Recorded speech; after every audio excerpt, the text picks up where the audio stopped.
Salutationes, this is Amelia, also known as TheMartianGeek, and welcome back to another episode of Mega Man X3. In the last episode, we fought our final Maverick, and a bit of an annoyingly random one he was too. But at least his stage was fairly easy. Now, before we move on to the fortress stages here, I must admit that I have indeed been hiding something from you guys, and it has to do with these pink question marks.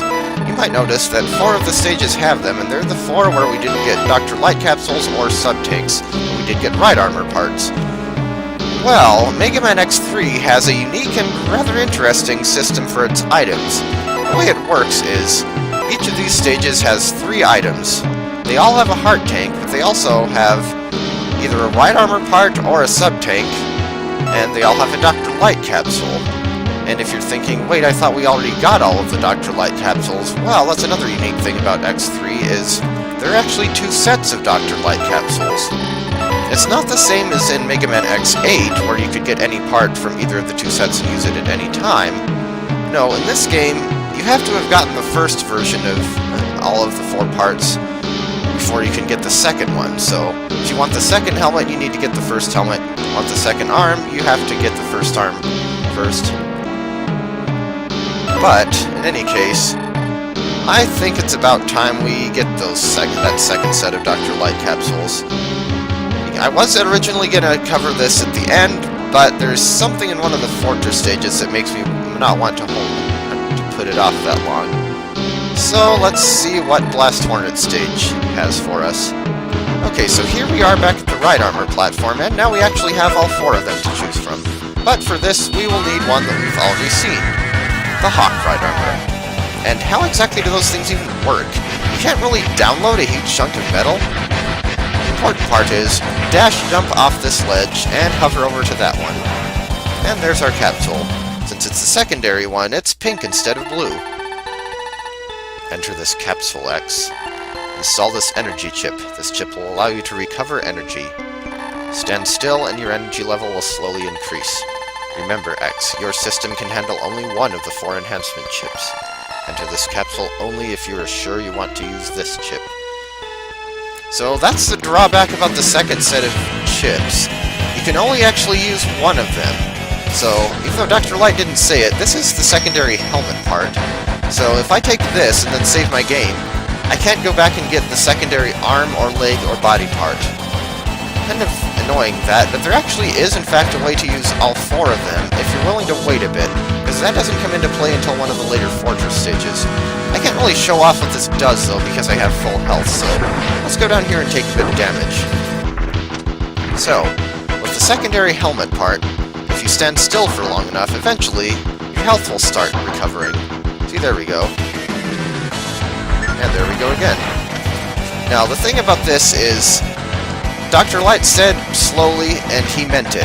It takes a while to get started, and it goes at an agonizingly slow rate once it does, so you can't really use this for free healing in a boss battle, but what you can do is use it for free healing in the boss corridor before.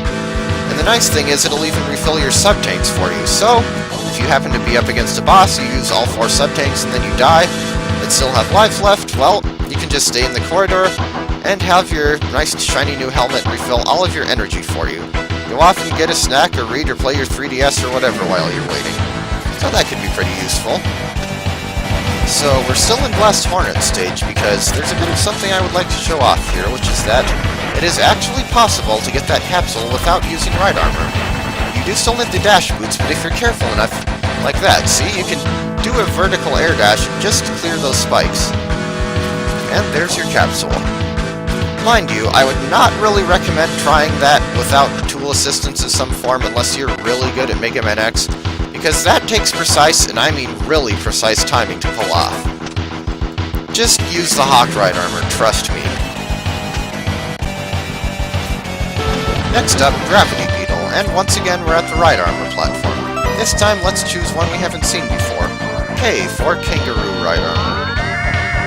Actually, all of the secondary Dr. Light capsules require ride armor to get, unless you're willing to do the much more difficult way of getting them, which was the case for the one I just got in Blast Hornet stage as well as one that we'll get later. The other two, there's no choice. You have to have right armor. And in any case, dash jump to get up those platforms. I guess I should also show off what this kangaroo right armor can do. It actually has a charged punch that you can do like that, which is about the only reason it's the only thing that makes it different from the regular old Chimera right armor.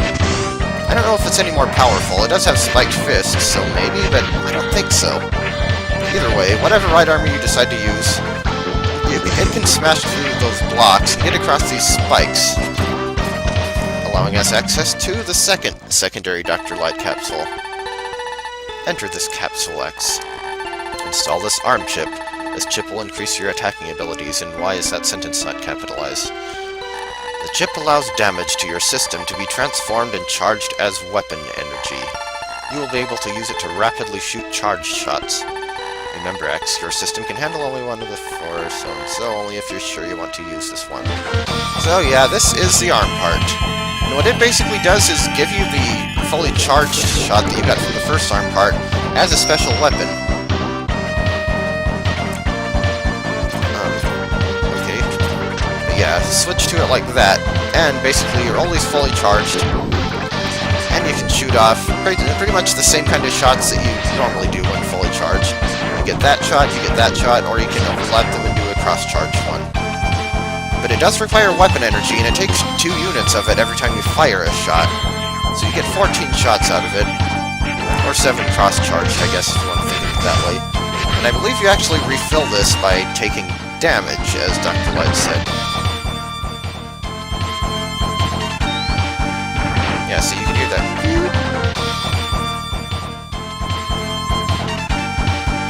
But yeah, it doesn't refill very quickly either, so... Oh, hey, why not?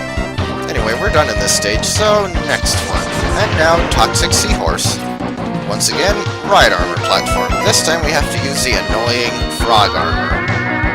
I can't say I like this thing, so I'm glad that you only really have to use it once in the game.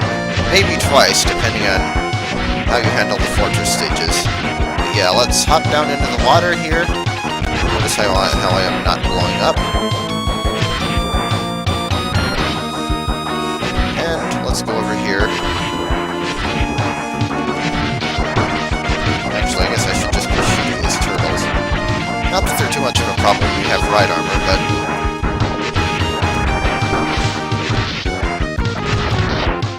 Yeah, slowly make your way over here, and as you can see, when you're in right armor, you are actually immune to the current. And that is the key to getting this capsule. Naturally, the only right armor you can take over here this far is Frog. You can actually destroy those propellers with its missiles too. And when you do that, no more current, so you can safely climb up this wall. And then up this one. Way up out of the water, we find the third Dr. Light capsule. Third pink one, I mean. Enter this Capsule X, install this leg chip. This chip will enable you to dash in the air twice in a row. With the chip, your mobility in the air will be greatly enhanced. Remember, X, your system can handle only one. Enter this capsule only if you're sure you want to use it. Now, this is probably the most useful of the second set of chips. It's pretty basic, and probably the most basic, too. Basically, it's just an upgrade to your air dash that gives you the ability to air dash twice. You can do 2 horizontal, or you can do 2 vertical, or you can do 1 of each. I like that. So if I did have to pick only one of the chips, I would probably go with that one. So, once again, you can actually get this one without right armor. It's the same principle that we used to get the kangaroo right armor part earlier. Just charge up the frost shield and ride it to the surface. And this time we will be jumping across the surface of the water. You might actually have to have the boots to do this. I don't think you do, but I'm not sure. Either way you do it, once you're over here, just climb up here and get the capsule. I still think the right armor is easier to use, but hey, at least this alternate method isn't nearly as hard as the one for Blast Hornet's capsule.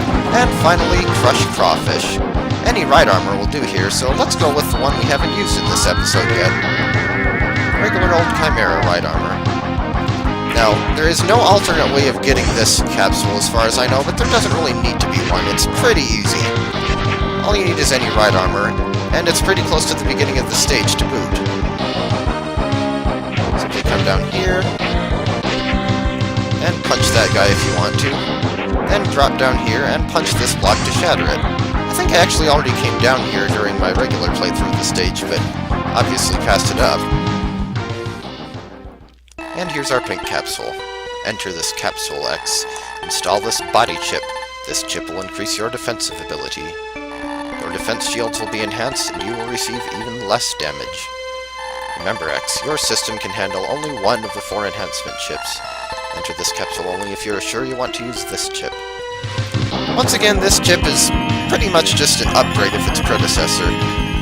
Instead of having 50% damage reduction, we now have 75%, and that shield is now orange and lasts longer. And that is all of the items in Mega Man X3, except for one secret one that we're not going to worry about until we get into the fortress a bit. And finally, Crush Crawfish's stage. You need ride armor once again, and since any of them will do, let's go with the one we haven't used yet in this episode. Pretty much just go forward, punch anything that gets in your way, and, well, for this first part, you're basically just acting as if you were getting the heart tank. Come down here, wait for the thing to fall, and then fall down with him. Punch him in the back if you so desire. Falling on him will still make you take damage. And come down this pit. I think we actually did go down here when I played through the level normally, but you need the ride armor to break this cracked block. I'm pretty sure the Tornado Fang won't do it. There's our pink capsule. Enter this capsule X. Install this body chip. The chip will increase your defensive ability, or this chip will. Your defense shields will be enhanced and you will receive even less damage. Remember, X, your system can handle only one of the 4 enhancement chips. Enter this capsule only if you are sure you want to use this chip. Once again, it's pretty much just an upgrade of the first version. This is the body chip, of course, as Dr. Light said, and now our defensive shield here is orange, and it lasts for longer. Also, we now have a 75% damage reduction instead of 50%. Let's see if there are any enemies around to test it out on.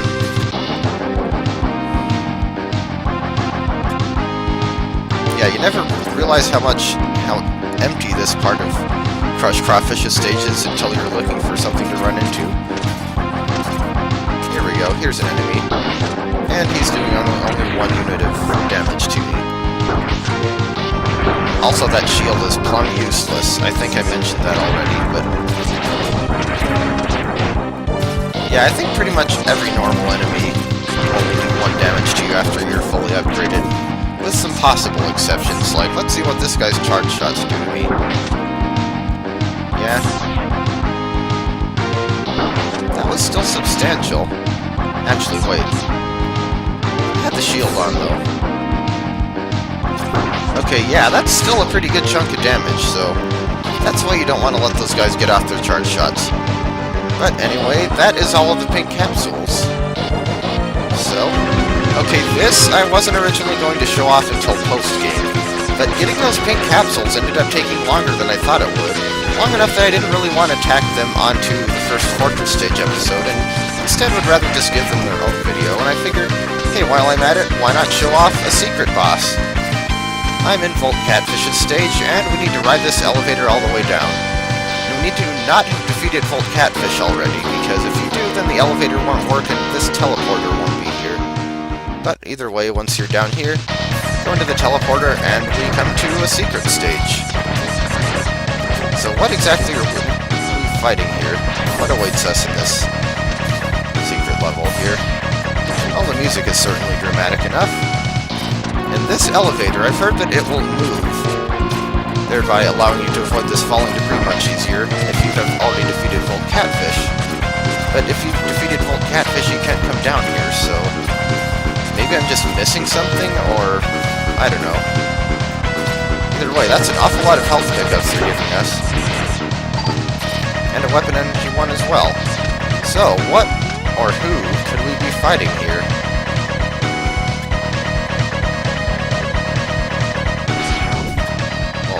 Guess. But anyway. It's Vile!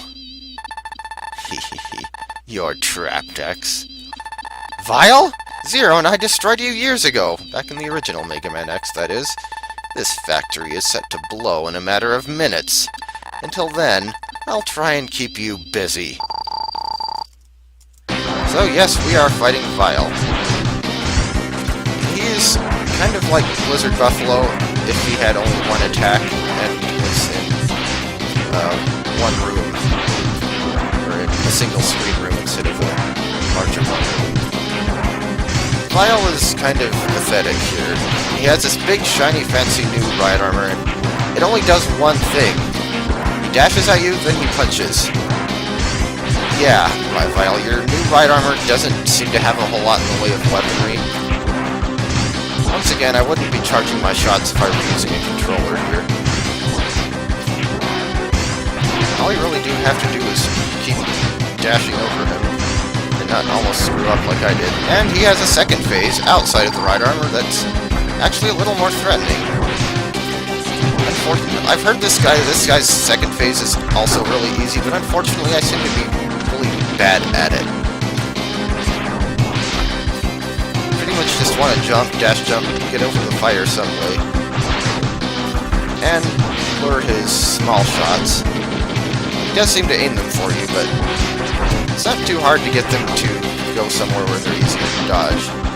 But it seems like it works better if you walk away from him than toward him. If you walk toward him, he's a little more likely to land on you, so... Or I suppose you could probably just dash back and forth.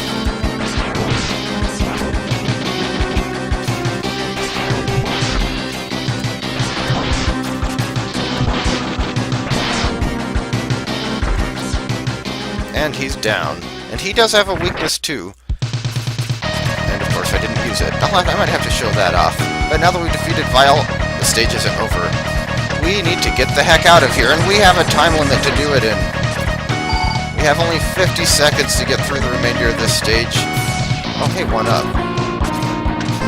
Yeah, you do have enough time to grab stuff like that. These things are, of course, very good at wasting your time.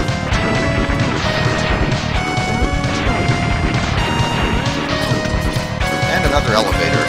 And more falling debris. Everything's red and there's an alarm, and those aren't bottomless pits down there, by the way, so don't worry too much if you fall down. Go across here, and there's the teleporter back, with 10 seconds to spare. And we just end up back at the start of Volt Catfish's stage. So yeah, that's Vile for you. Okay, I have to mention that Volt Catfish's stage is not the only one that has a teleporter to Vile's area. Remember that false floor in Crush Crawfish's stage? Yep, there's a teleporter here too. As you can see. Blizzard Buffalo's stage also has a teleporter to find. And it's in this area, with all these falling blue rock enemies and this ladder leading up from underground. Also notice these lights here. Those didn't appear in my first run through of this stage, and that's because to get those to show up, you have to have defeated Volt Catfish before coming here. Needless to say, I didn't last time, so no lights. I don't know if those actually do anything, but it is something to show off. The teleporter is down this hole, and of course I had to use a password for this because, well, the aforementioned boss order aside, to get that teleporter to appear, just like all the others, you have to have defeated at least 2 bosses, but you can't have defeated the boss of the stage in which it actually appears. So anyway, so we've obtained all the items, or at least shown off where they are, and we even fought an optional boss. In the next episode, we will get into the fortress stages. So I will see you then.